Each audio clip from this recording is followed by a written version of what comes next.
Bismillahirrahmanirrahim. Assalamualaikum warahmatullahi wabarakatuh. Alhamdulillahirabbil alamin. Wassalatu wassalamu ala asyrafil anbiya'i wal mursalin sayyidina Muhammadin wa ala alihi wa sahbihi ajma'in. Amma ba'du. Sebelumnya kudoakan semoga kita senantiasa berada di bawah perlindungan dari Allah Subhanahu wa taala. Amin ya rabbal alamin. Di kesempatan yang berbahagia ini, kami mengajak saudara-saudaraku semua untuk kita sama-sama menyimak kajian yang sangat luar biasa dari guru kita. Semoga apa yang disampaikan beliau akan menjadi wasilah untuk keselamatan dunia dan akhirat kita. Tanpa berlama-lama, mari kita saksikan bersama. Selamat menyimak. Assalamualaikum warahmatullahi wabarakatuh. Yang mau kita bahas subuh ini adalah perjalanan kita berikutnya. Kalau haus, minum. Kalau lapar, makan. Kalau kepanasan, hidupkan kipas, hidupkan AC. Kalau kedinginan, pakai jaket. Selalu ada langkah antisipasi. Nah, yang mau kita hadapi ke depan ini apa? Yang akan kita hadapi nanti adalah yang pertama, sakaratul maut. Apa yang perlu kita siapkan untuk sakaratul maut ini? Banyak orang menghadapi pensiun udah siap. Saya Pak Ustadz untuk pensiun ini udah saya siapkan 100 pintu kos-kosan Pak Ustadz. Banyak betul Pak, baru pintunya aja Pak Ustaz. Yakin betul dia malaikat maut itu datang setelah pensiun. Tidak salah, tak ada salahnya orang yang menyiapkan ruko, menyiapkan kos-kosan. Bagus, tidak salah. Itu ikhtiar. Tapi tak banyak yang mempersiapkan untuk sakaratul maut. Siap-siap untuk pensiun, belum tentu jadi. Belum tentu, bisa jadi sebelum pensiun sudah mati. Tapi mati ini tidak kita siapkan pun pasti mati. Yang paling pasti dalam hidup ini adalah mati. Apa yang kita siapkan untuk sakaratul maut itu? A'udzubillahi minasyaitonir rajim. Innal ladzina qalu rabbunallah tsumma istaqamu. Orang yang selalu menyebut Allah kemudian dia istiqamah, tatanazzalu alaihimul malaikah, turunlah malaikat waktu dia mau sakaratul maut, waktu ruhnya mau keluar dari jasad, turun dua malaikat. Malaikat yang pertama berbisik, alla takhafu, jangan kau takut. Karena rupanya orang mau mati itu takut. Takut sakaratul maut, takut azab kubur, takut mungkar nakir, takut titian siratal mustaqim, takut hisab, takut neraka, takut. Maka datang malaikat membisikkan, alla takhafu, jangan kau takut. Perasaan yang kedua orang yang sakaratul maut itu, wala tahzanu, jangan sedih. Rupanya orang yang mau mati itu perasaannya sedih. Sedih meninggalkan rumah, sedih meninggalkan anak, sedih meninggalkan bini, sedih meninggalkan BPKB, STNK, surat tanah, akte notaris. Sedih. Apa kata malaikat? Wala tahzanu, jangan kau sedih. Takutnya hilang, sedihnya melayang. Waktu itu hatinya kosong. Ketika itu malaikat membisikkan yang ketiga. Apa kata malaikat? Wa abshiru bil jannati allati kuntum tu'adun. Berbahagialah engkau mendapatkan surga yang dijanjikan Allah Subhanahu wa taala. Mudah-mudahan kita termasuk yang mati husnul khatimah insyaallah. Apa syaratnya? Apa syaratnya supaya kita dapat macam yang disebutkan dalam ayat ini? Syaratnya kata Allah, qalu rabbunallah Summastaqam, istiqamah menyebut Allah. Bisa subhanallah, bisa alhamdulillah, bisa Allahu akbar, bisa la haula wala quwata illa billah. Afdalul dzikri fa'lam annahu la ilaha illallah. Makanya orang kalau dia ikut tarekat Naqsabandiyah, zikirnya Allah Allah Allah Allah Allah Allah Allah Allah Allah Allah. Alladzina yadhkuruna Allah, orang yang menyebut Allah qiyaman, waktu tegak, wa qu'udan, waktu duduk, wa ala junubihim, waktu berbaring. Duduk, tegak, berbaring, selalu mengingat Allah. Itu makanya melihat wajah di cermin menyebut Allah. Allahumma kama hassanta khalqi fahassin khuluqi.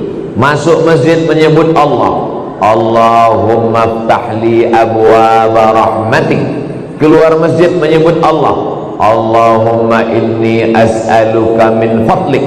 Masuk ke WC menyebut Allah. Allahumma inni a'udzubika minal khubuthi wal khaba'is. Mau tidur menyebut Allah. Bismika Allahumma ahya. Yang dibaca mau tidur dia.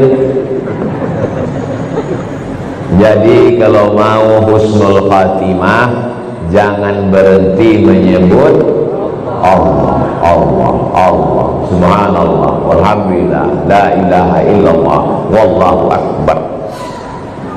Macam mana sakitnya mati itu? Nabi Isra Mi'raj berjumpa dengan yang orang sudah mati beribu tahun. Sudah berapa lama kalian mati? Ribuan tahun. Macam mana rasanya mati itu? Macam kambing dikuliti hidup-hidup, macam mata kail pancing ditarik dari kulit yang basah, macam tebasan pedang beratus kali di tempat yang sama. Makanya kita selalu berdoa dalam doa selamat, Allahumma hawwin alaina fi sakaratil maut. Ringankan kami waktu sakaratul maut. Tulis di YouTube itu Sakratul Maut titik. Nampak nanti orang yang mati, pembawa acara TV mati, orang sedang pidato mati, yang paling banyak mati orang yang sedang angkat berat, rupanya tak tahan jantung itu mati, orang sedang jogging mati. Nah, jadi mati ini kapan saja bisa terjadi. Apakah orang yang mati semalam itu sehari sebelumnya sadar dia mau mati? Tidak. Tiba-tiba aja datang kematian itu. Waja'a, datang dia sakratul mauti bil haq. Dia datang tiba-tiba. Hari ini kita usap kepala anak yatim, besok pagi kepala anak kita diusap orang sebagai anak yatim. Hari ini saya bicara mati, bisa jadi belum selesai tausiah ini saya sudah mati. Maka jangan pernah takut cerita tentang mati, karena kita semua akan mati. Kita sekarang hidup, resiko hidup adalah mati. Takut hidup, takut mati, jangan hidup. Takut mati, jangan hidup. Takut hidup, mati saja. Karena ketika kita berani menghadapi hidup, berarti kita sudah berani menghadapi mati. Yang kita persiapkan itu adalah mati dengan husnul khatimah, insyaallah. Apa yang sering kita dengar, apa yang sering kita tengok, apa yang sering kita pikirkan, itulah yang akan datang waktu sakaratul maut. Terlentang kita di masjid ini, maka yang kita tengok adalah alhamdulillah, alhamdulillah, alhamdulillahi rabbil alamin. Itu maka kaligrafi ditulis di dinding. Supaya apa? Supaya mata menengok.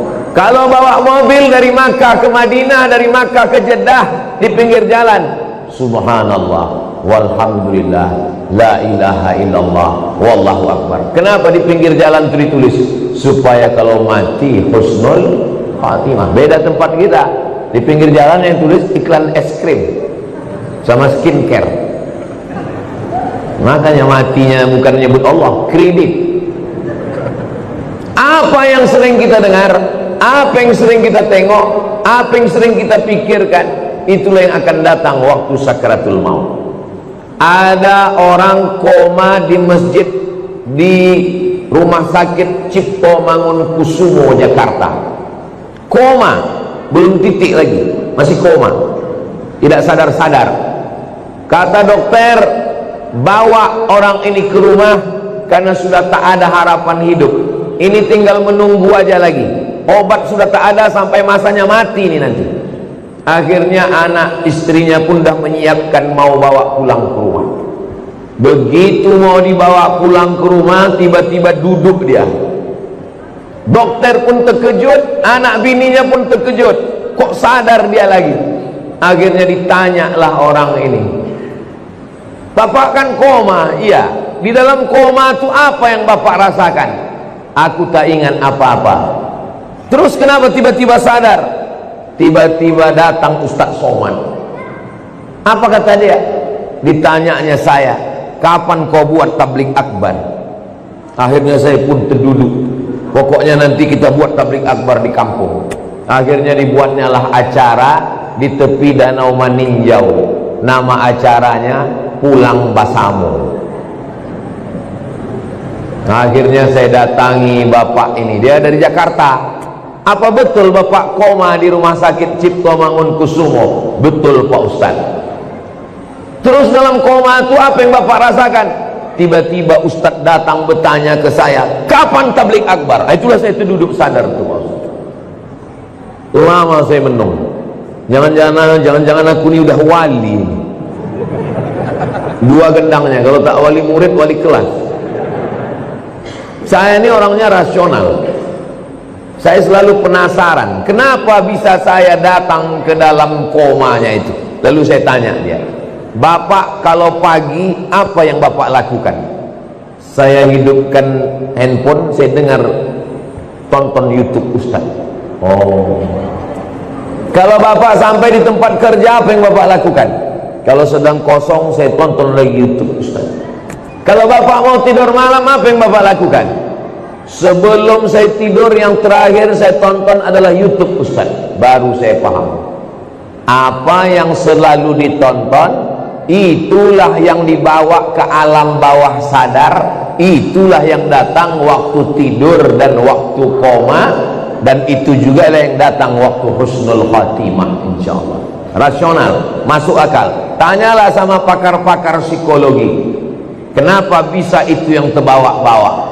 Makanya bapak-bapak pikirkan yang bagus-bagus aja, jangan pikirkan yang waktu SMP SMA dulu. Mau dia mengigau tuh bawa ke malam, tiba-tiba udah sambal belacan aja di muka. Maka saudaraku yang dimuliakan Allah subhanahu wa ta'ala, kalau yang kita pikirkan itu adalah akhirat, yang kita pikirkan itu adalah nama Allah, maka insya Allah kita semua mati dalam keadaan husnul khatimah. Nah, ruh kita keluar dari hembusan. Makanya orang yang mati itu biji matanya terbuka. Semua orang yang mati biji matanya terbuka. Apa yang ditengok waktu mata terbuka? Yang ditengok itu adalah ruh keluar dari mulut dan hidung. Dulu ruh itu masuk ke dalam jasad ini dihembuskan.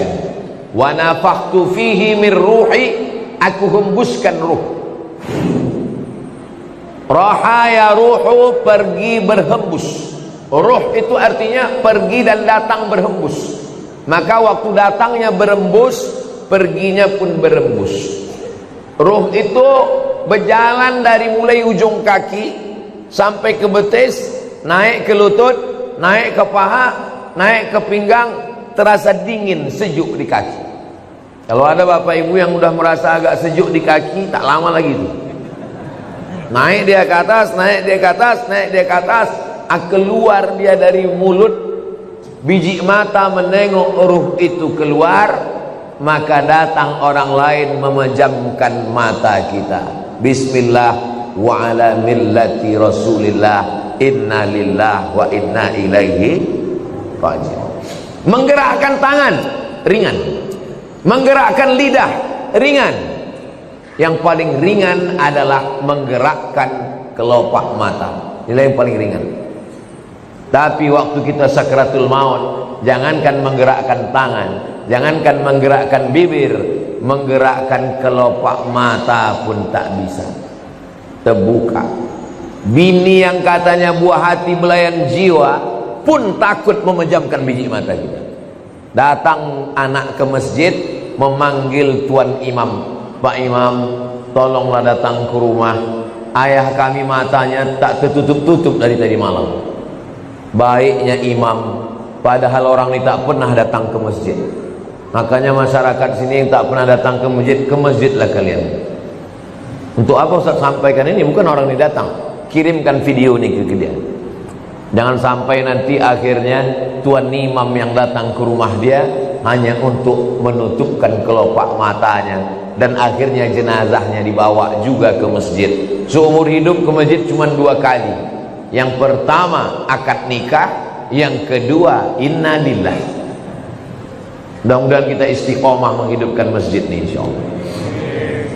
Lalu kemudian setelah ditutupkan, kita pun ruh keluar dari jasad. Lalu kemudian kemana pergi ruh itu? Ruh itu dibawa oleh malaikat. Dalam hadis riwayat Imam Ahmad bin Hanbal, ruh dibawa di atas kain kafan dari cahaya. Lalu kemudian mengetuk pintu langit. Lalu kemudian malaikat yang menjaga pintu langit menengok ruh. Apa kata malaikat penjaga pintu langit? Inilah orang yang amalnya kami tengok 2 kali sehari. Habis subuh, malaikat yang menjaga di waktu malam datang membawa amal dia. Habis maghrib, malaikat yang menjaga di waktu siang datang membawa amal dia. Amalnya kami tengok 2 kali sehari, tapi orangnya baru ini kami jumpa. Itulah makna orang yang dirindukan oleh para malaikat. Kam min masyhurin fil ardi walam yakun ma'rufan fis sama. Berapa banyak orang yang masyhur di bumi, viral, tapi malaikat di langit tak pernah kenal dengan dia. Tapi berapa banyak orang yang di dunia tak viral, tak dikenal orang, tak punya akun Facebook, Twitter, WhatsApp, tapi malaikat-malaikat penjaga pintu langit sudah lama merindukan dia, karena malaikat selalu membawa amal-amal dia. Mudah-mudahan amal-amal kita termasuk yang selalu lalu lalang di lalu lintas langit, dan orangnya masih di bumi, masyhur di bumi, masyhur juga di langit. Tak perlu masyhur di bumi, yang penting masyhur di antara malaikat penjaga pintu langit insyaallah. Amin ya rabbal. Ini malaikat yang ikut sholat subuh bersama kita ini, habis itu dia bawa amal kita. Lalu malaikat penjaga pintu langit menengok, oh amal si fulan tahajud tadi malam, amal si fulan sholat sunat hajat tadi malam, amal si fulan berzikir tadi malam, amal si fulan sholat subuh berjamaah. Amalnya ditengok malaikat tiap hari, tapi orangnya masih berjalan di atas muka bumi, sampai akhirnya kita pun mati. Lalu ruh itu dibawa oleh para malaikat. Kenapa ada orang yang waktu penutup mukanya dibuka tersenyum? Kata Ustaz Somad, mati itu sakit. Kenapa ada orang yang mati tersenyum? Karena sebelum dia mati, malaikat mengepakkan sayapnya, lalu di sayap itu dia sudah menengok tempatnya di surga. Begitu nampaknya tempatnya di surga, tersenyum dia. Saat dia tersenyum itulah malaikat mencabut nyawanya. Maka ada yang mengalahkan sakit. Yang mengalahkan sakit adalah menengok tempat di surga. Mudah-mudahan kita termasuk orang yang menengok tempat kita sebelum kita mati. Ustaz Somad sudah pernah menengok tempat Ustaz di surga? Saya jangankan menengok tempat di surga, menengok tempat parkir mobil pagi ini pun tak tahu saya. Karena menengok tempat di surga itu nanti ketika kita mau sakratul maut. Masa iya Pak Ustadz, sakitnya mati bisa dikalahkan? Itu logikanya begini, rasionalnya begini. Ibu habis melahirkan anak, sobek dagingnya, mohon maaf, sakit. Tak usah saya ceritakan sakitnya. Nanti kalau saya ceritakan ibu-ibu, alah macam pernah aja Ustadz itu. Ibu sedang terbujur sekarang di rumah sakit, baru saja disobek dokter kulitnya, koyak mengeluarkan bayi. Tak lama kemudian datang bidan membawakan bayi, lalu ibu pun menggendong anak itu. Ibu senyum atau tidak? Senyum. Yang saya tanya, sakit atau tak sakit? Inilah hebatnya ibu yang saya tanya, bisa pula bapak itu merasakan sakit. Kan memang cinta sejati lah orang.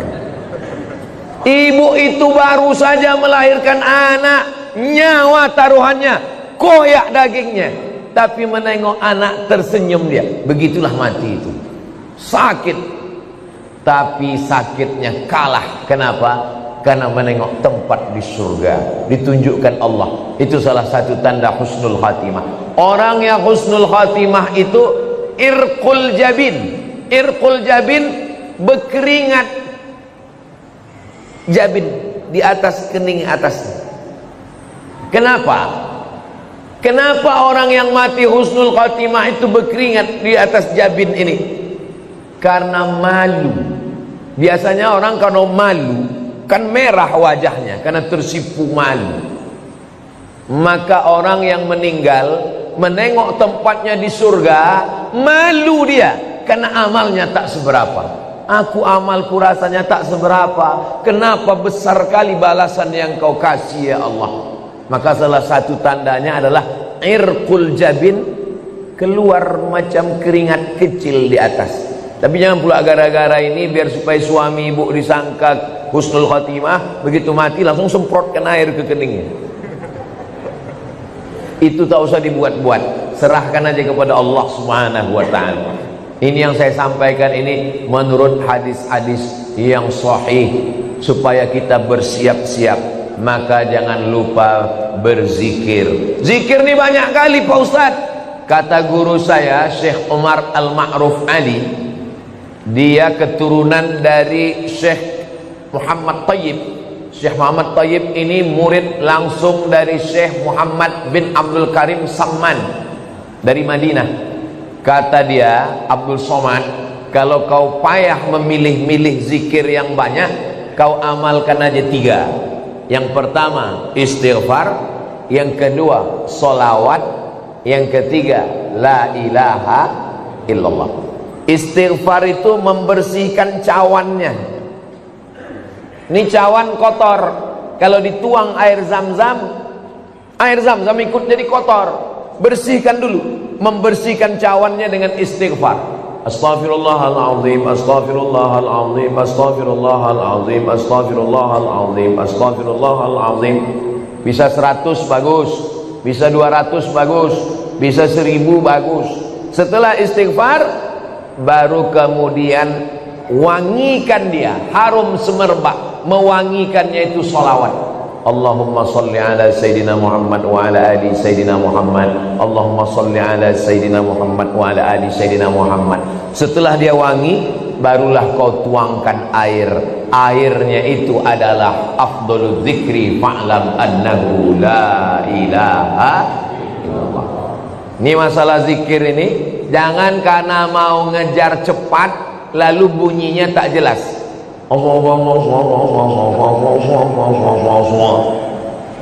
Astaghfirullahaladzim, astaghfirullahaladzim, astaghfirullahaladzim. Ada orang beristighfar pakai lagu, astaghfirullah rabbal baraya. Bagus, tak salah. Ada orang istighfar pakai suara, astaghfirullahaladzim, astaghfirullahaladzim, astaghfirullahaladzim. Bagus. Saya Pak Ustadz lebih khusyuk kalau dalam hati. Bagus.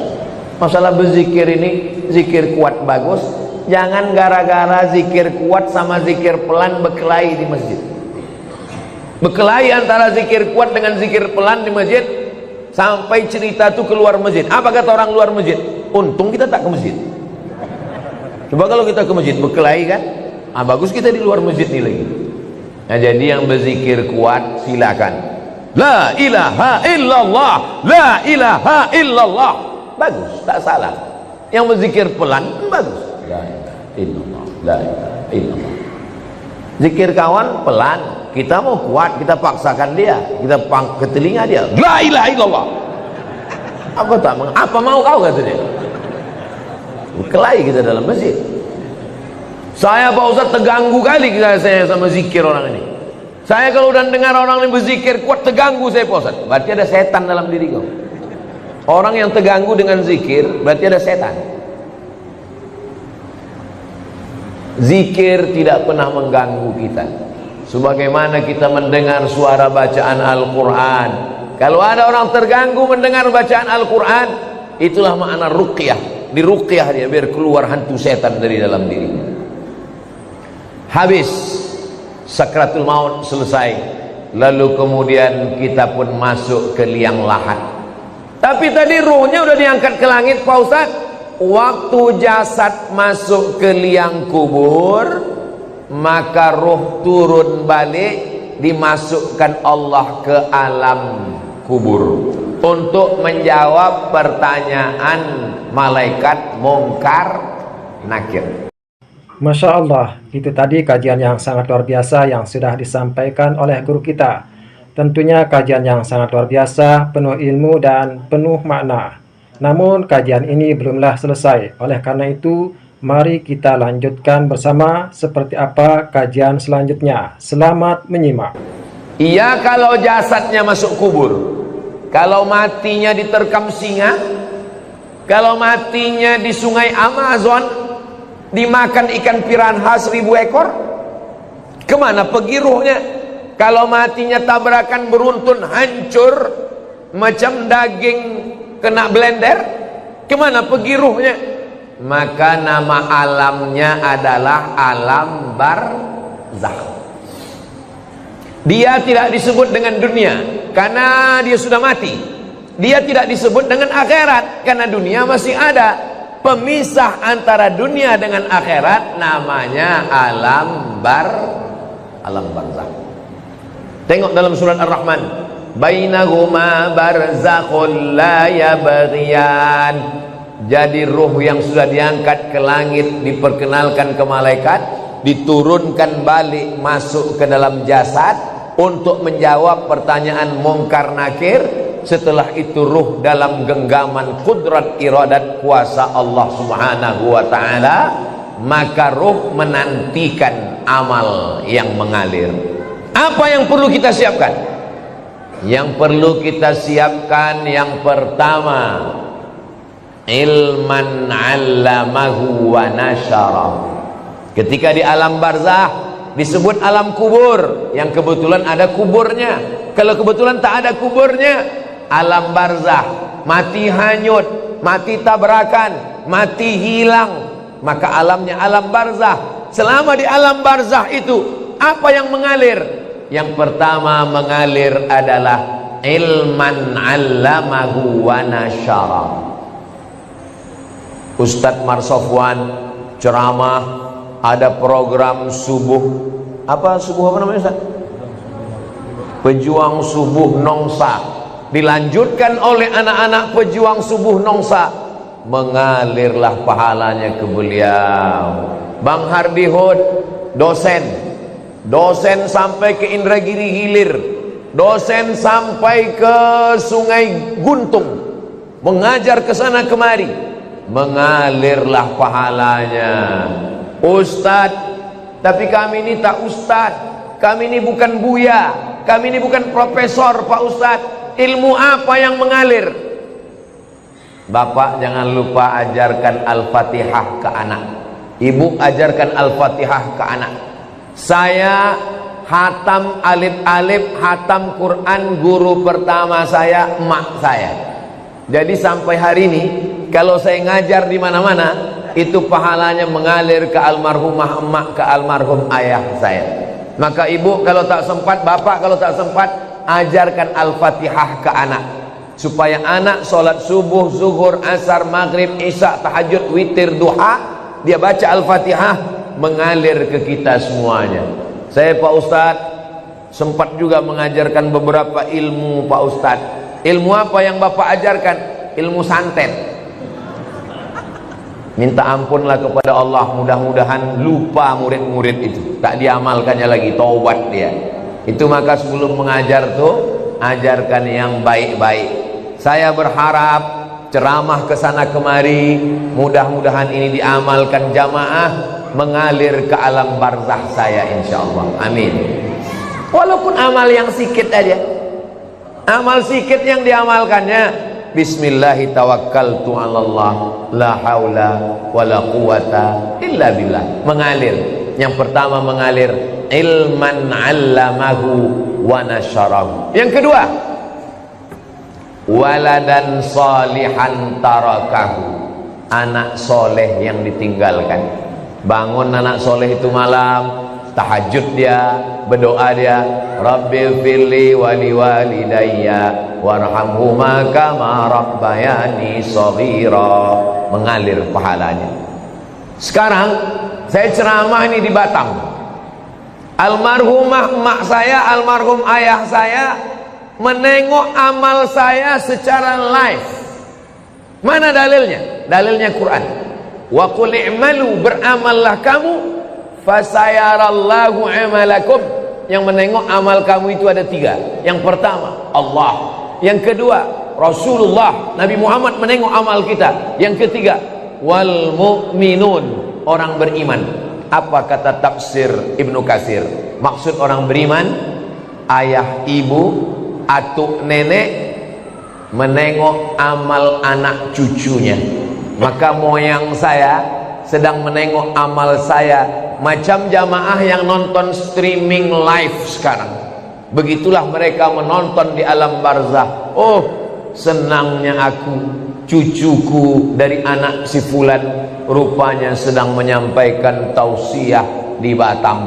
Mudah-mudahan kita pun menengok amal yang baik dari anak cucu kita insyaallah. Makanya selalu doanya, Rabbana hablana minas salihin, Rabbana hablana min ladunka dzurriyyatan thayyibah, Rabbana hablana min azwajina wa dzurriyyatina qurrata a'yun waj'alna lil muttaqina imama. Apalagi yang mengalir? Yang mengalir yang ketiga adalah mushafan warasahu, mewakafkan Al-Quran. Wakafkan Al-Quran. Kalau ditengoklah masjid, masjid apa nama masjid kita ini? Masjid Baitul Amal. Itu wakaf Qurannya, Masya Allah. Kalau ditengok dari susunannya nampaknya Quran ini tak pernah dibaca ini. Janganlah begitu Pak Ustaz. Ini Quran ini disusun rapi ini karena mau pengajian subuh ini. Kalau tidak ada pengajian tunggang langgang lintang pukang juga Quran ini. Itu yang mewakafkan Quran ini meninggal orangnya. Kenapa ada tradisi wakaf surat Yasin tempat kita? Karena orang dulu susah, tak ada duit, maka tak bisa dia mewakafkan Quran, diwakafkannya surat Yasin. Tapi yang paling bagus Quran. Waktu almarhumah mak saya meninggal, saya teleponlah penerbit Syamil di Bandung. Assalamualaikum penerbit Syamil. Waalaikumsalam. Mak saya meninggal, saya mau mewakafkan Quran. Berapa Pak Ustadz? 1000 eksemplar berapa ya? Kalau untuk Somad, Ustadz Somad gratis kata dia. Kalau gratis 2000 lah saya bilang. Kalau 2000 bayar Pak Ustadz. Kalau bayar saya minta 5000. Saya minta 5000. Habis itu saya kirim ke masjid-masjid, ke pesantren. 5000 kita kirim, mustahil ke 5000-nya itu tak dibaca orang. Makanya kalau kita di Masjidil Haram, Masjid Nabawi, keluar Masjidil Haram, di pintu masuk Zamzam Tower itu ada orang jual Quran. Haji, wakaf haji, wakaf haji, wakaf, wakaf, wakaf. Apa maksudnya itu? Mewakafkan Al-Quran. Tapi kata ulama, bukan cuma wakaf Quran, wakaf kitab fikih, wakaf kitab agama, wakaf kitab Riyadhus Shalihin, wakaf kitab, itu juga sampai kepada Allah, sampai disampaikan Allah kepada kita. Maka baca Quran ini supaya mengalir kepada orang yang mewakafkannya, insyaallah. Yang keempat, apalagi yang mengalir? Masjidan banahu, membangun masjid. Siapa yang mewakafkan tanah ini, yang mewakafkan masjid ini? Tak bisa saya membangun masjid utuh, satu masjid Pak Ustaz. Tak bisa membangun satu utuh masjid, isi aja kantong-kantong tua. Itu yang mengisi kantong tuh, itu mengalir. Yang tak mengisi, innalillah lah kalian. Duit yang disimpan di bank, ditabung 3 miliar, mati kita, Bapak, kalau duit kita 3 miliar, mati kita, itu mereka udah siap untuk memakai. Yang mendapat warisan siapa? Istri dapat 1/4 kalau tak ada anak. Kalau ada anak 1/8. Anak laki-laki dapat 2 kali bagian anak perempuan. Habis. Mereka menunggu kita cuma 4 bulan 10 hari. Habis 4 bulan 10 hari, dia pun dipinang oleh bronis, brondong manis. Tapi duit yang dimasukkan ke kresek, ke kotak, inilah yang akan mengalir. Mohon maaf jangan tersinggung dengan cakap saya tadi. Maksud saya yang memasukkan duit secara cash. Tapi jamaah masjid Baitul Amal ini banyak juga tidak langsung masuk duit karena mereka pakai transfer banking. Jadi dia langsung tit. Habis terkirim baru dia menangis. Bang ditanya, kok menangis kenapa? Teringat ceramah Ustaz Somad tadi? Tidak, salah ketik aku tadi. Rencanaku mau ngetik nolnya 5, rupanya terketik 6 pula. Kalau 5 kan 100.000, terketik 6 1.000.000. Padahal kalau mati tabungan ada 100 juta, yang terkirim 1 juta, mati yang dibawa yang 1 juta atau yang 99? Yang 1 juta itulah yang menolong. Itu kalau terketik 1 juta. Kalau termasukkan 2.000, sedang parkir aja sekarang udah 3.000, kencing 5.000. Apa yang kita siapkan untuk alam barzakh? Apalagi yang mengalir? Yang kelima. Yang kelima, baitan libnis sabil banahu, membangunkan rumah untuk ibnu sabil. Kalau zaman dulu ibnu sabil ini musafir yang putus belanja. Kalau zaman sekarang ada anak-anak dari pulau mau kuliah ke Batam, tapi untuk uang kos mahal. Cari tanah kosong, bangunkan kos gratis untuk anak berprestasi. Itu sampai hari kiamat itu mengalir. Buatkan rumah, buatkan pondok pesantren, buatkan rumah Quran, buatkan asrama, buatkan kelas, mengalir sampai hari kiamat. Yang keenam, nahran ajrahu, mengalirkan air. Buatkan sumur bor, pergi ke pesantren, buat sumur bor. Berapa santri di sini Pak Kiai? Santri ada 1.000 orang Pak. WC-nya berapa? 3. Buatkan WC, buatkan sumur bor, mandi anak-anak di situ, berwuduk dia, minum dia, mencuci dia, mengalir pahalanya. Saya waktu kecil dibawa emak saya ke sawah. Di tepi sawah itu ada sumur. Kata emak saya, ini sumur wakaf atuk kau dulu. Anak kecil, anak SD, saya tak paham. Apalah atuk nih bewakaf sumur. Sekarang baru saya paham setelah membaca hadisnya. Rupanya orang tua-tua dulu tahu hadis ini mewakafkan sumur. Di tempat kita sekarang tak usah lagi wakaf sumur karena air sudah banyak-banyak.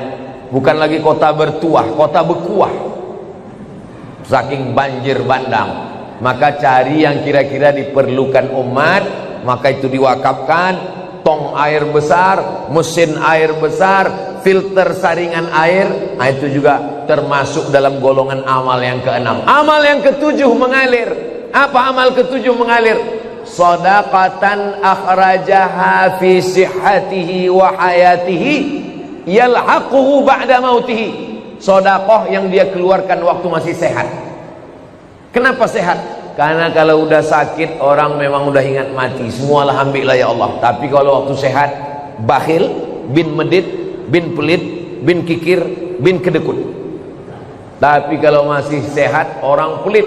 Waktu masih sehat itu dia berikan, dia kasihkan, maka itulah yang akan menolong dia di hadapan Allah Subhanahu wa ta'ala. Imam Syafi'i meninggal 204. Imam Syafi'i meninggal 204. Sekarang tahun 1445. 1446. Berarti Imam Syafi'i di alam barzah sudah 1200 tahun lebih. 1240 sekian tahun lebih. Sedangkan umur Imam Syafi'i di dunia cuman 54 tahun.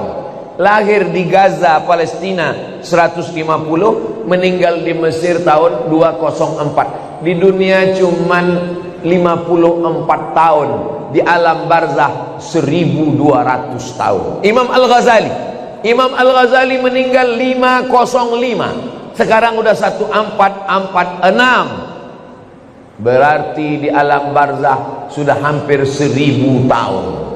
Maka kita ini lebih lama di dunia atau di alam barzah? Lebih lama di alam barzah. Apa yang sudah kita siapkan? Alhamdulillah. Bagi bapak ibu yang sudah menyiapkan 7 amal tadi, alhamdulillah.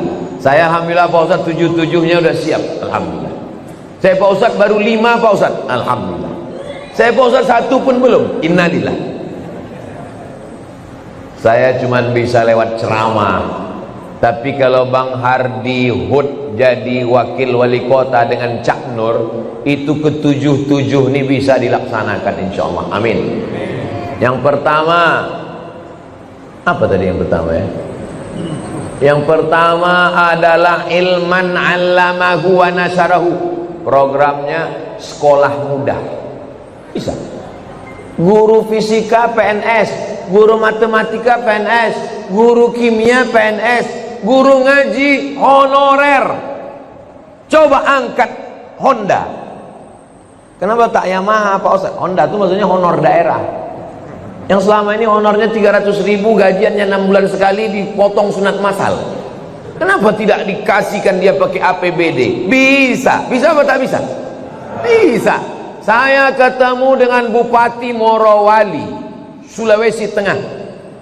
Bupati Morowali selama jadi bupati mengirim anak Morowali 70 orang ke Yaman, Tarim Hadramaut. Bisa. Pas makan dengan bupati saya tanya, betul Pak Bupati mengirim 70 anak ke Yaman? Betul Pak Ustaz. Bapak tanggung semua, ongkosnya, asramanya, kuliahnya, makannya, bersih semua ditanggung APBD. Dari mana duitnya Pak? Dari APBD dan dari Basnas. Bisa Pak Ustaz. Apa Bapak nggak takut ditangkap KPK? Saya sudah dipanggil Pak Ustaz. Pas dipanggil ditanya, kenapa banyak uang? Pendidikan adalah tanggung jawab negara. Nggak ditangkap Bapak? Sampai sekarang belum Pak Ustaz. Ini masalah keberanian aja. Untuk apa punya kekuasaan kalau tidak dipakai untuk amal jariah?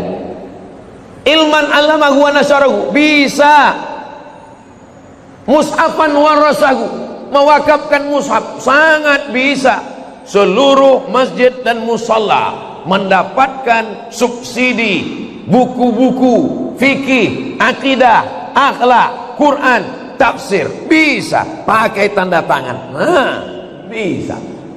Kalau saya ceramah, berapa masjid lah yang bisa saya isi? Tapi kalau tim UAS ini kita dudukkan, maka insya Allah amal jariah ini kita pun juga akan mendapatkannya insya Allah.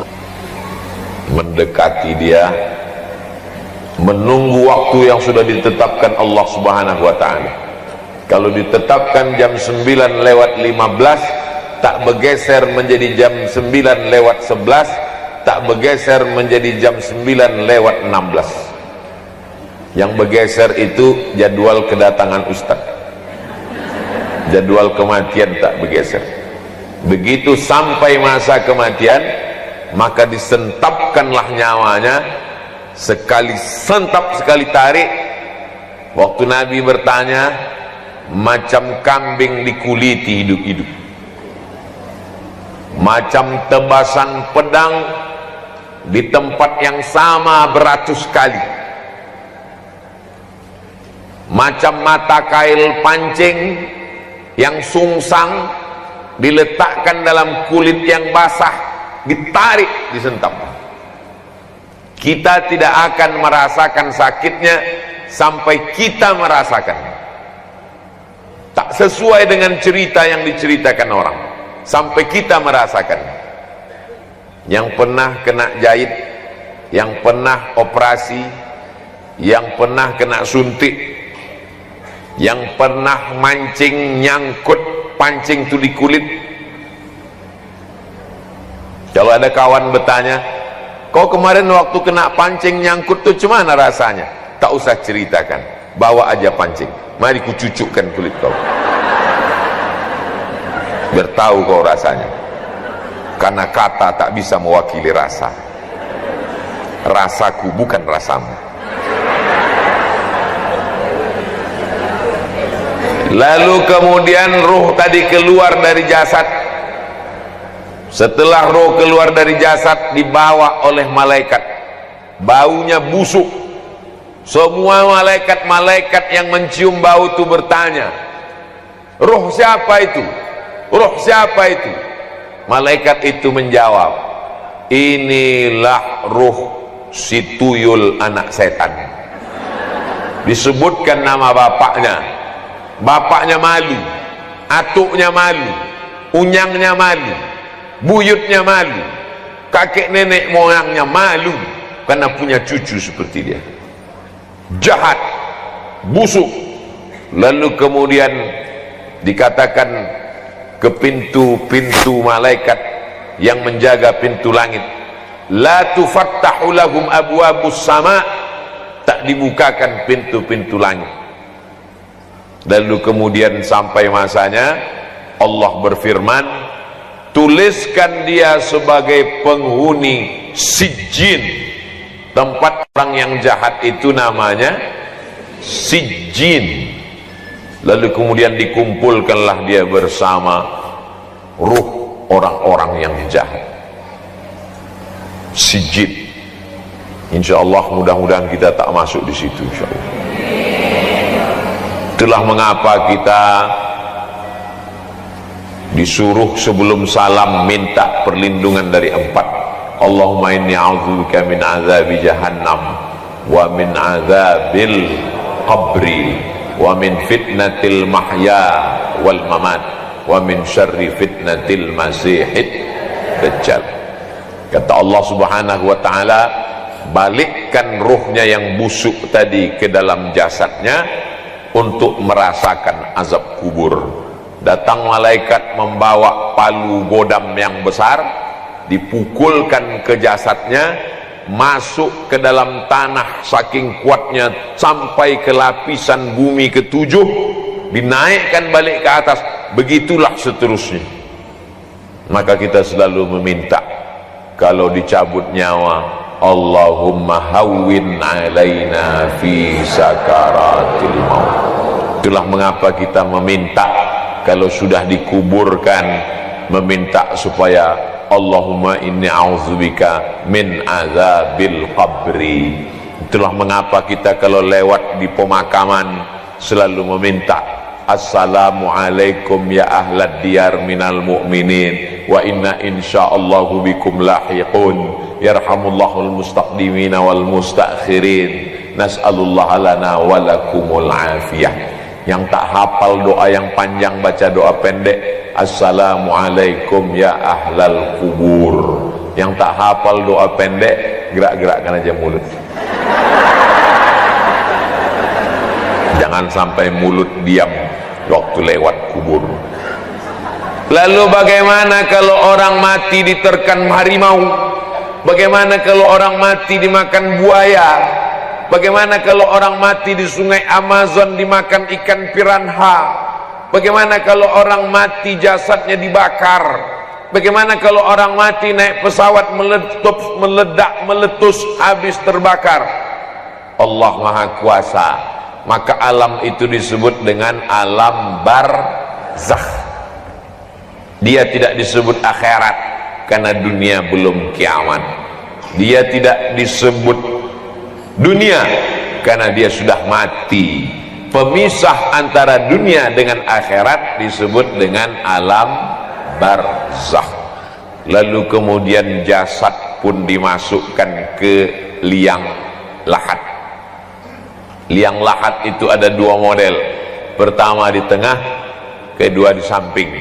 Setelah tanah digali, dilobangi samping. Setelah dilobangi samping, diletakkan jenazah itu di dalam. Kalau tanahnya tanah pasir, tanah gembur, tanah yang tak bisa digali, tanah turun ke bawah, maka digali di tengah. Setelah lubang, dibuat lagi lubang kecil di tengah, dimiringkan jenazah, dibuka penutup wajahnya, dibuka ikat pocong di atas, lalu ditempelkan hidung ke dinding tanah. Hidung tempelkan ke dinding tanah, jarak pandangan tak sampai sejengkal dengan dinding. Dibukakan penutup wajah, anak-anak kita ajarkan, nanti kalau aku mati nak, kaulah yang meletakkan aku di liang lahat. Kau buka ikat kepalaku, kau buka kain penutup wajahku, lalu kau tempelkan hidungku ke dinding. Kalau mau tidur malam, kebetulan tempat tidurnya di samping dinding, coba tempelkan hidung nih ke dinding, miring ke arah. Begitulah agaknya, matikan lampu, tempelkan hidung ke dinding. Kalau nanti malam jam 2, jam 3 terbangun, tengok masih lagi di kamar, alhamdulillahilladzi ahyana ba'dama amatana wa ilaihin nusyur. Bangunlah ke kamar mandi, berwudu untuk tahajud, karena sampai nanti masanya, waktu dibukakan mata gelap, bukan lagi di kamar, tapi sudah terdengar suara marrabbuka. 5 hari pertama, begitu ruh keluar dari jasad, maka jantung berhenti berdetak. Yang menyemburkan darah dalam badan Abdul Somad ini jantung, berdenyut berdetak sebelah kiri.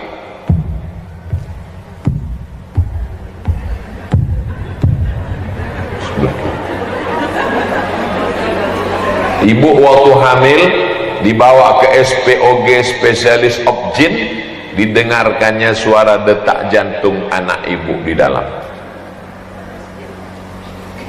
USG. Kalau ibu punya kawan di puskesmas, punya alat dengar itu, coba dengarkan sendiri jantung. Cuman kalau jantung saya, kalau ada yang cepat, itu berarti kreditnya banyak.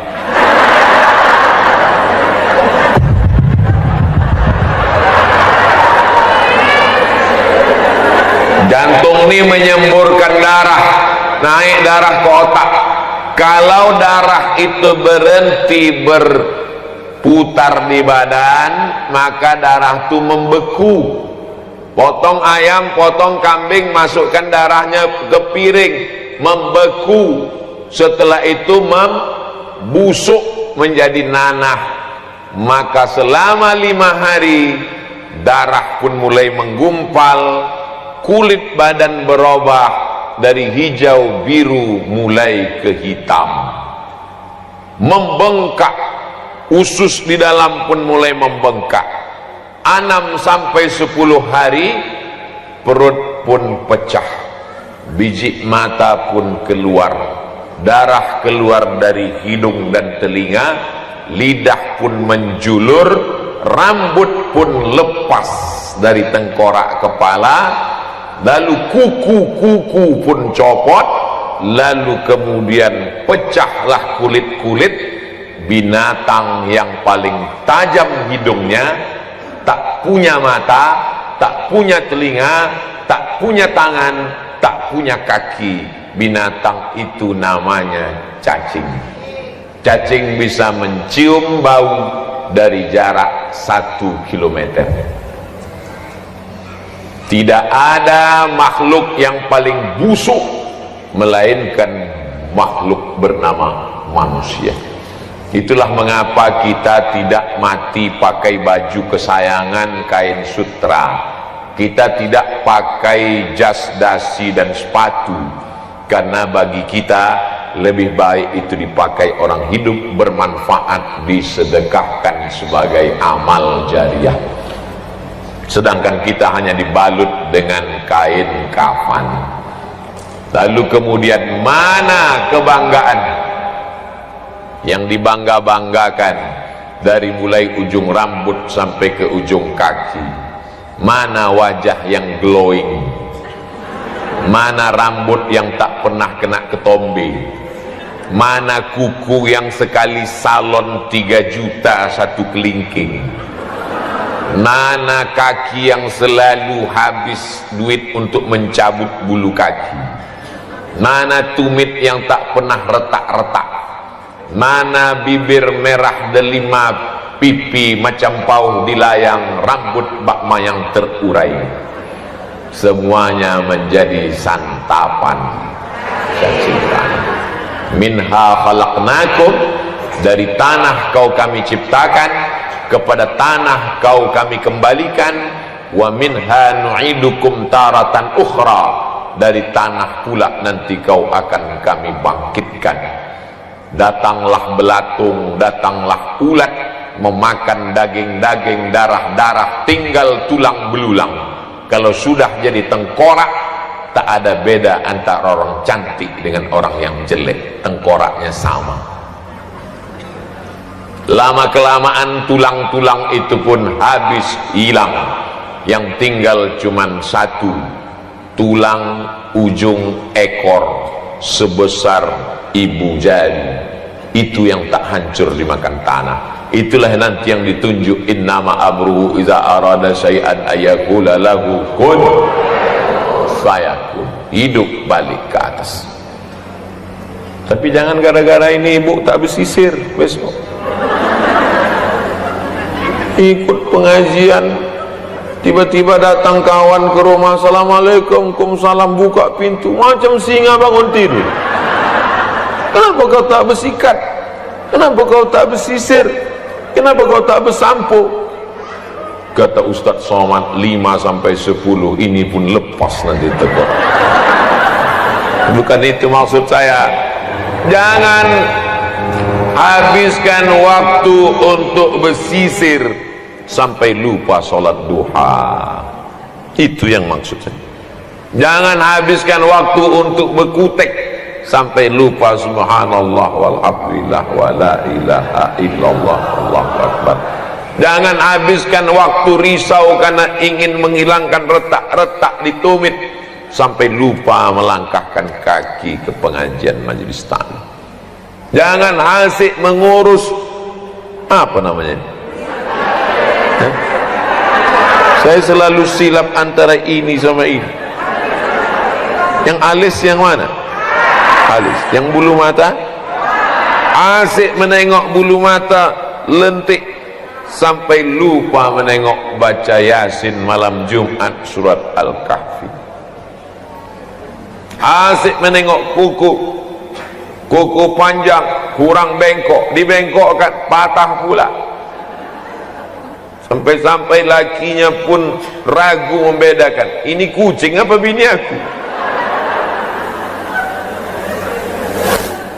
Karena semua ini akan menjadi fiksi. Sekarang orang yang hidup berkata malaikat mungkar nakir itu fiksi, khayalan semata. Alam kubur itu fiksi, khayalan semata. Amal soleh balasan pahala itu fiksi, khayalan semata. Tapi begitu kematian datang, malaikat maut mencabut nyawa, maka sesungguhnya yang sekarang inilah menjadi fiksi, menjadi tak nyata.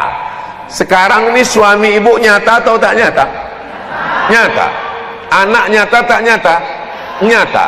Rumah nyata apa tak nyata? Nyata. Yang tak nyata itu malaikat mungkar nakir, tak nyata. Alam kubur tak nyata. Kematian tak nyata. Dosa pahala tak nyata. Tapi nanti begitu kita mati, berbalik, pahala nyata, mungkar nakir nyata, alam barzakh nyata. Yang sekarang nyatalah yang menjadi tak nyata. Suami sudah diambil bininya yang baru. Cincin, gelang, subang, rantai, anting sudah dijual mereka ke toko emas, berbagi-bagi. Anak ibu menangis, cincin emak aku, tapi menantu ibu garang. Mati kau kan mak. Kalau sempat mengumpulkan 1.000 rupiah sehari, sebulan menjadi 25.000. Tanggal merah tak dihitung. 1.000 sehari, sebulan 25.000, diserahkan ke Paskas, pasukan amal soleh Batam, yang hari ini mengumpulkan 10 ton beras per bulan. Disalurkannya ke tempat tahfiz Quran. Anak tahfiz Quran membaca Yasin wal Qur'anil Hakim innaka laminal mursalin. Menetes ke alam barzakh. Tetesan dari mana ini malaikat? Ada anakku baca Quran, anak kau hantu. Bukan kau sekolahkan ke agama, anak kau sekarang do game, duduk sambil gemetar. Apakah lakiku mengirim bacaan ini? Laki kau asik mau meminang anak gadis. Lalu dari mana bacaan Quran ini datang? Bacaan Quran dari anak yatim tahfiz du'afa, gara-gara beras yang kau salurkan dari Paskas pasukan amal soleh. Yang sudah bayar 25.000 ke Paskas, alhamdulillah. Yang belum, storkan ke nomor rekening berikut ini. An-nasu niyam. Manusia ini semuanya tidur. Sekarang nih kita semuanya sedang tidur. Orang kalau tidur makin lelap, makin mengigau, makin kuat ngorok, makin ngelantur. Ada yang mimpi jadi orang kaya, kemana-mana.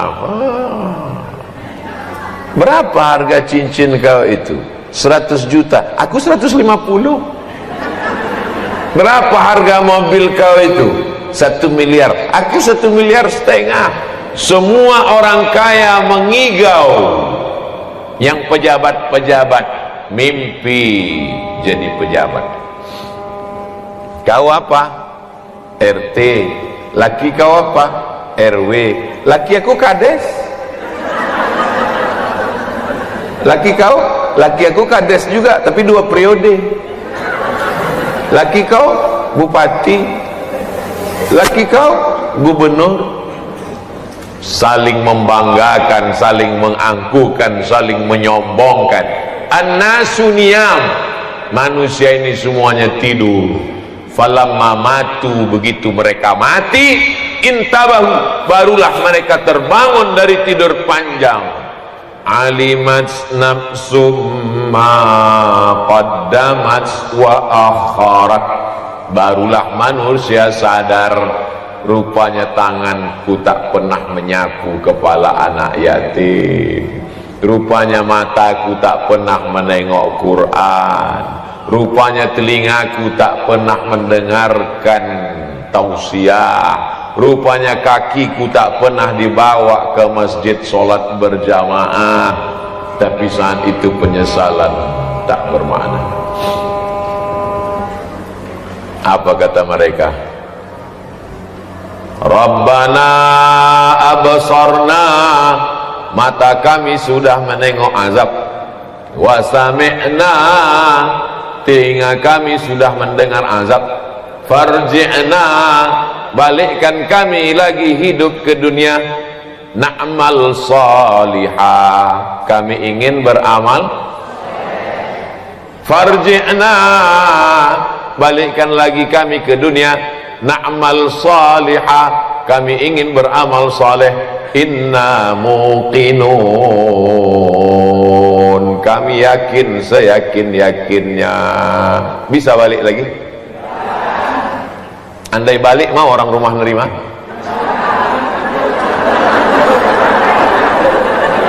Andai balik sesudah 10 hari, hidung tanggal, biji mata keluar, rambut mengelupas, kuku copot, diketuk pintu, datanglah laki buah hati belayan jiwa.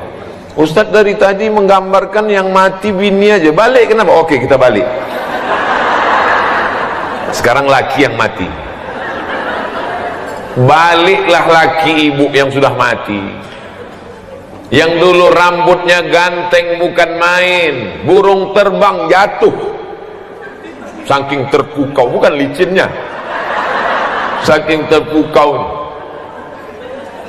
Sekarang dia datang dengan rambut kepala lepas, biji mata tanggal, kuku copot, lidah menjulur, kulit hancur, diketoknya pintu.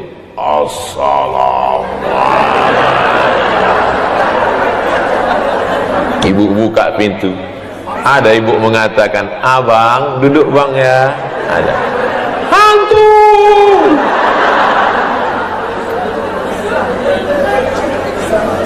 Hari ini ibu tersenyum, hari ini ibu boleh tertawa, nanti malam sebelum tidur ibu ulang balik tausiah. Cari tausiah ini di channel Ustadz Abdul Somad Official. Subscribe, like, share and comment. Share ke kawan-kawan yang tak ikut supaya dia dengarkan. Horor ceramah Ustadz sekali ini. Kenapa tiba-tiba Ustadz ceramah tentang ini? Yang ingin dicapai dari tausiah ini, supaya selesai tausiah ini kita makin rajin sholat duha, makin rajin nyetel jam 2 malam. Selama ini sudah di setel, tapi begitu berbunyi matikan lagi.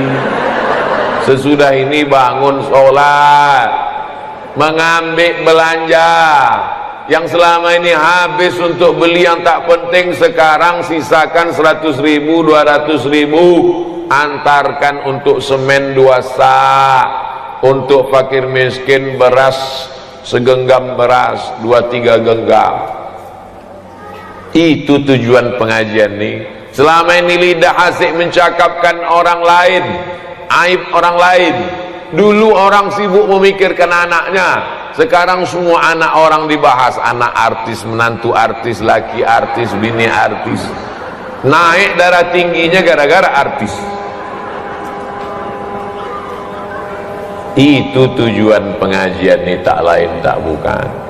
Sampai pada masanya, an-naru yu'raduna 'alaiha, neraka jahanam diperlihatkan ke biji mata mereka, ghuduwan wa 'ashiyya, pagi, petang, siang dan malam, dipandang sampai akhirnya kita pun hari kiamat menghadap Allah. Hidup di Batam cuman 63 tahun, tapi di alam barzakh kalau meninggal tahun 2021, kiamat tahun 2300, berarti di alam barzakh berapa tahun itu? 269 tahun. Kira-kira lebih lama di dunia atau di alam barzakh? Lebih lama di alam barzakh. Bagaimana dengan Abu Lahab yang sudah 1400 tahun yang lalu? Bagaimana dengan Abu Jahal yang sudah 1400 tahun yang lalu? Hidupnya di dunia cuma 63 tahun, tapi azab kubur yang dirasakan pagi, petang, siang, malam, pagi, petang, siang, malam, pagi, petang, siang, malam.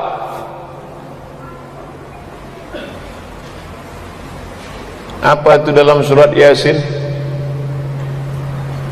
Mim marqadina haza.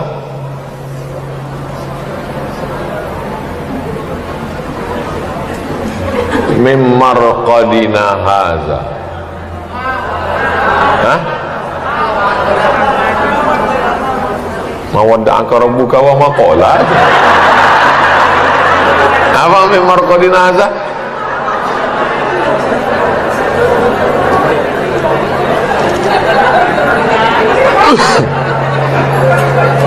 Siapa yang membangunkan kami dari tidur kami? Waktu ditiupkan sangkakala, terbangun dia dari kuburnya. Siapa yang membangunkan kami dari tidur kami? Lalu kemudian orang mengatakan, di alam kubur itu kan tidur Pak Ustaz. Nih dalam surat Yasin, siapa yang membangunkan kami dari tidur kami? Saking kan beratnya azab di akhirat, maka seolah-olah azab kubur itu ringan seperti tidur. Hadza ma wa'ada ar-rahman wa sadaqal mursal. Inilah yang sudah dijanjikan Allah, bahwa kau akan mati, kau akan diazab, dan kau akan menghadap Allah subhanahu wa ta'ala. Ketika menghadap Allah, sanggupkah kita ini nanti berkata-kata membela diri? Tidak, mulut terkunci. Al-yawma nakhtimu ala wa tukallimuna aydihim wa tashhadu arjuluhum bima kanu yaksibun. Apakah anak bisa menolong? Yauma yafirrul mar'u min akhihi, saudara kandung lari, wa ummihi wa abihi wa sahibatihi wa banihi.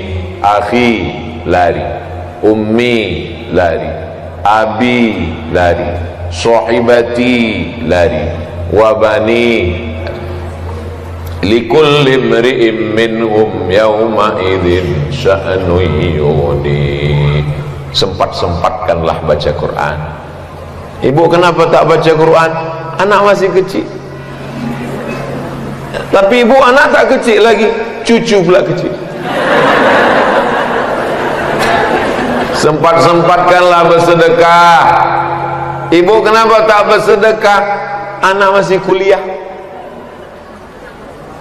Anak ibu tak kuliah lagi, mau kerja menabung untuk nyogok. Ibu anaknya udah kerja, mau menabung, anak mau nikah, mahal sewa hotel. Sewa hotel tak terlalu mahal, make up.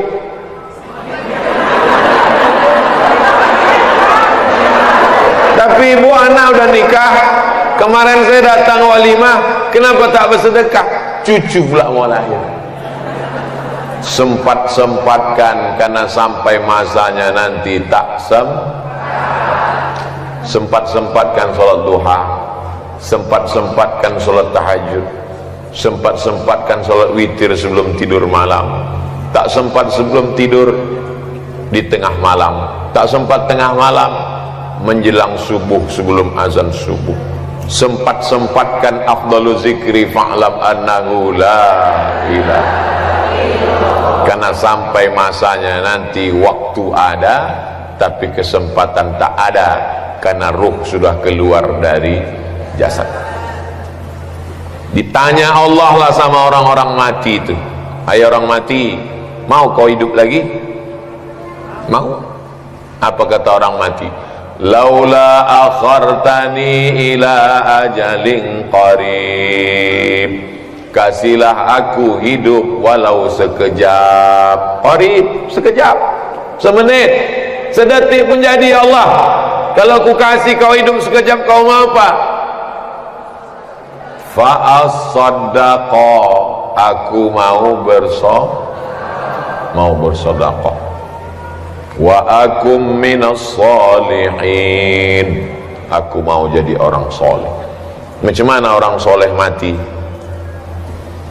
Datanglah malaikat wajahnya bercahaya. Nanti kalau pas kita mau mati itu datang emak kita, jangan ikut. Pas ibu terbaring di ruang ICU, datang almarhumah emak, jangan ikut. Datang almarhumah ayah, jangan ikut. Datang almarhum suami, jangan ikut. Datang almarhum anak, jangan ikut. Sampai datang malaikat bercahaya terang benderang. Datang malaikat bercahaya terang benderang, membawa kain kafan yang terang benderang. Ditunggunya ruh kita keluar dari jasad, macam air menetes dari ujung daun. Air berembun subuh menetes dari ujung daun. Lembut apa keras? Lembut. Daun sirih menetes air dari ujung daun. Begitulah ruh itu keluar, ditampung pakai kain kafan. Apa kata malaikat memanggil? Ya ayyatuhan nafsul mutmainnah, wahai jiwa yang tenang, irji'i ila rabbiki radiyatan mardiyah, baliklah engkau menghadap Allah dalam keadaan ridha. Allah sudah meridhai engkau.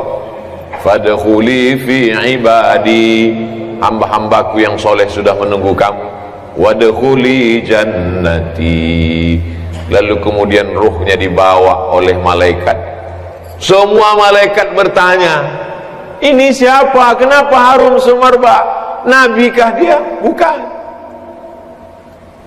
Siapa dia? Malaikatkah dia? Tidak. Kenapa dia harum semerbak? Karena dia si fulan, anak si fulan, orang baik dari Batam. Amin. Dibukakan pintu langit, lalu kemudian malaikat-malaikat menyambut dia. Lalu kemudian apa kata Allah Subhanahu wa taala? Masukkan dia dalam golongan illiyin. Orang yang baik tempatnya illiyin, orang yang tak baik tempatnya sijjin. Boleh tanya Pak Ustadz? Boleh. Saya ini kadang-kadang baik, kadang-kadang tak baik.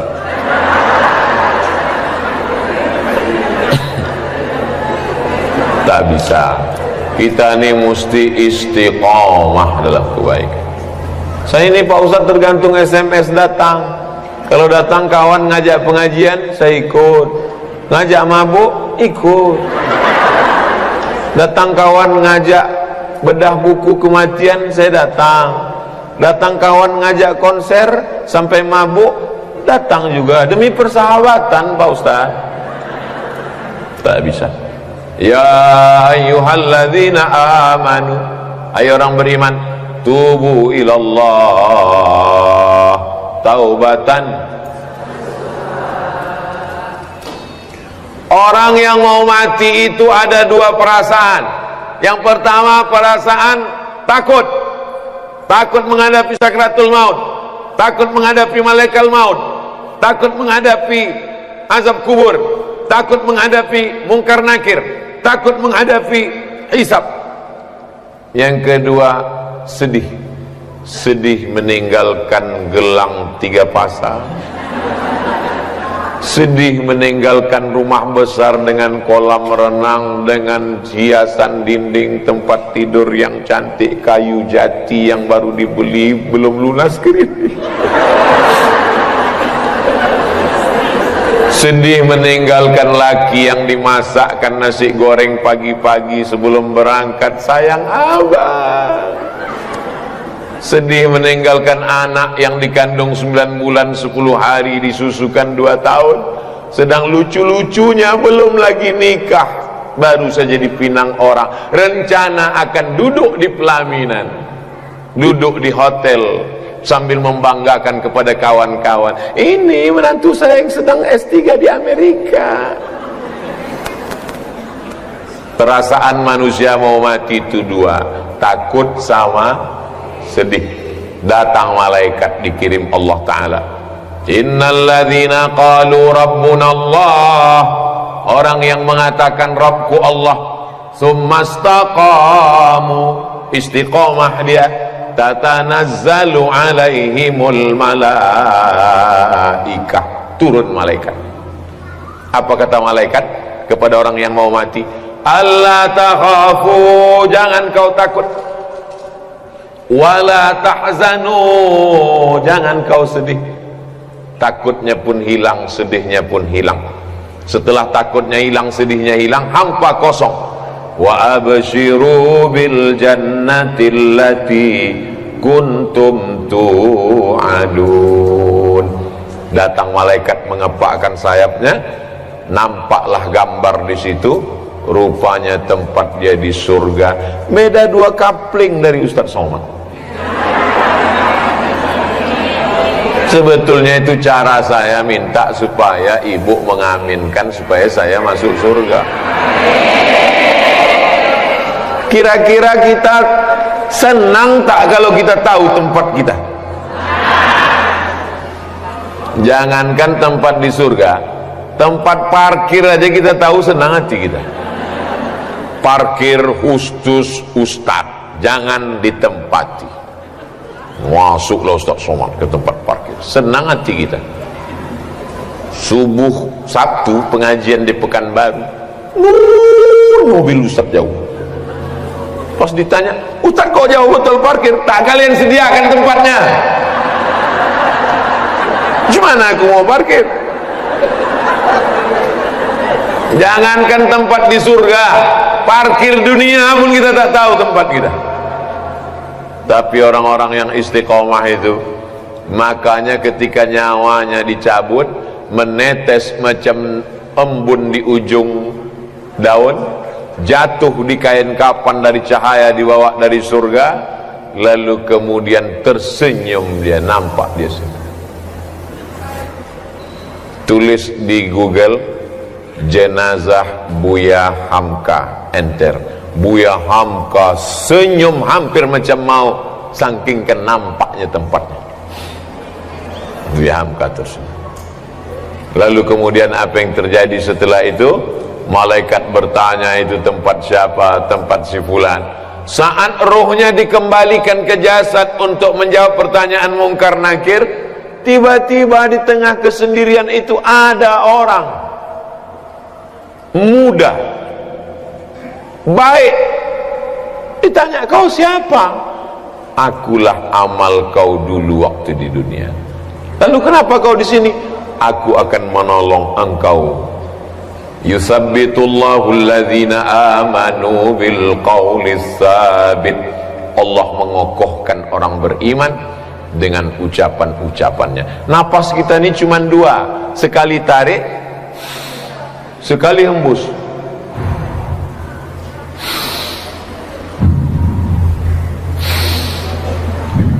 Kalau mau mendengar cemana bunyi nafas kita, diving, menyelam ke dalam laut, pasang alat selam, kedengaran suara kita.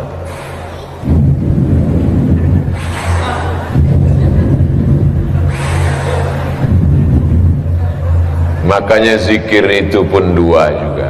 Zikir tarik la ilaha illallah, hembusnya juga la ilaha illallah. Tapi guru saya tak mengajarkan panjang Pak Ustadz. Kata dia zikir pendek saja, tarik Allah, hembus Allah. Terserah, mau la ilaha illallah baik, mau Allah Allah baik. Supaya apa? Supaya waktu roh keluar, roh itu keluar bertiup dari mulut. Waktu roh keluar, maka tiupan terakhir la ilaha illallah. Mudah-mudahan yang membisikkan kita adalah anak yang kita mandikan. Dimandikan dia pagi jam 9 makan coklat, kotor mulutnya, mandikan lagi. Siang dimandikan, petang main parit dia sama kawannya, mandikan lagi. Sore dimandikan, datang pula tetangga baik ngasih es krim, kotor, mandikan lagi. Ternyata waktu kita mau mati, dia sedang rapat meeting penting. Rapat meeting penting kepala kowo kepiting. 9 bulan 10 hari kau kukandongkan, 2 tahun kau kususukan, beribu kali kau kumandikan, untuk membisikkan la ilaha illallah pun kau tak sempat. Oh alah nasib badan. Kita ingin dia yang membisikkan ke telinga kita saat hembusan nafas terakhir. Berat mengucapkan Abdul Somad, berat. Abdul Somad. Mengucapkan Batam berat. Bibir mesti bergerak, Batam. Tapi mengucapkan kalimat itu ringan, bibir tak mesti bergerak. La ilaha, tak bersuara lagi, hanya lidah saja dibisikkan orang ke telinga sebelah kanan. La ilaha illallah. Kalau udah nampak lidahnya bergerak, jangan ganggu lagi, kecuali kalau dia meracau. La ilaha illallah. Berapa harga sawit?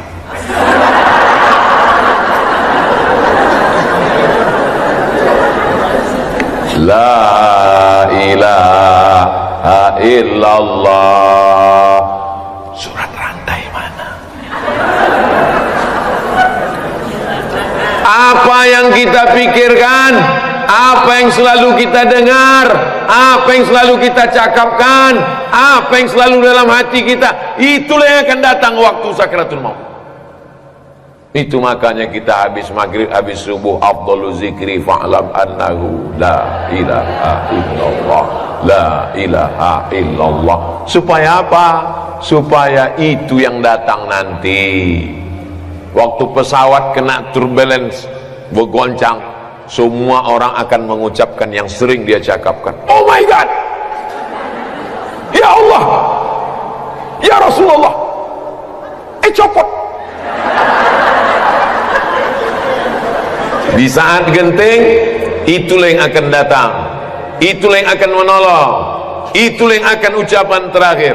Allahumma ja'al akhira kalamina, jadikan akhir kalam kami, indan tihai ajalina, ketika ajal kami sampai, kalimat yang terakhir keluar dari mulut kami, la ilaha illallah. Bebisik anak ke telinga sebelah kanan, ayah, oma, la ilaha illallah. Lidah pun bergerak, keluar ruh, mata menengok ruh itu keluar. Mata menengok ruh itu keluar, itu maka orang meninggal itu matanya melotot karena menengok ruhnya keluar. Lalu dipejamkan oleh anak yang soleh. Mudah-mudahan kita mati dalam keadaan husnul khotimah, dipelihara Allah. Habis tinggal cerita masa lalu. Rumah itu kita yang membeli tanahnya, kita yang mencari arsiteknya, kita yang memilih warna keramiknya, kita yang membuatkan tamannya. Tapi begitu kita mati 24 jam, tidak sejengkal pun lantai di rumah itu yang bersedia menjadi tempat kita. Ketika orang bertanya, itu kamar siapa? Kamar bapak. Bapaknya ada di dalam? Dulu. Itu kamar siapa? Kamar ibu. Dulu. Apa kata anak menantu? Rumah ini terlalu besar untuk kita, bagusnya kita jual aja. Rumah tinggal kenangan. Tapi kalau anak menantu soleh, apa kata mereka? Rumah ini jangan kita jual, kita jadikan rumah Quran hajjah. Takut nanti saya sebut nama, nama aku. Akhirnya anak-anak pun mengajilah di situ. Habis sholat subuh anak mengaji, habis sholat zuhur anak mengaji. Saya buatlah yayasan hajjah rohana. Anak-anak mengaji 25 orang gratis. Habis sholat subuh ngaji, habis zuhur ngaji, habis asar ngaji, habis maghrib ngaji, habis isya ngaji, sampai malam sebelum jam 10 malam ngaji, jam 4 subuh bangun tahajud, karena saya merasa tak sempat saya senangkan almarhumah, tak sempat saya buat dia bahagia. Gara-gara asik selalu saya pergi ke sana, pergi ke sana, pergi ke sana, pergi ke sini, saya pikir umurnya panjang. Saya tengok sehat, nantilah, lama lagi mak ni nampaknya sehat.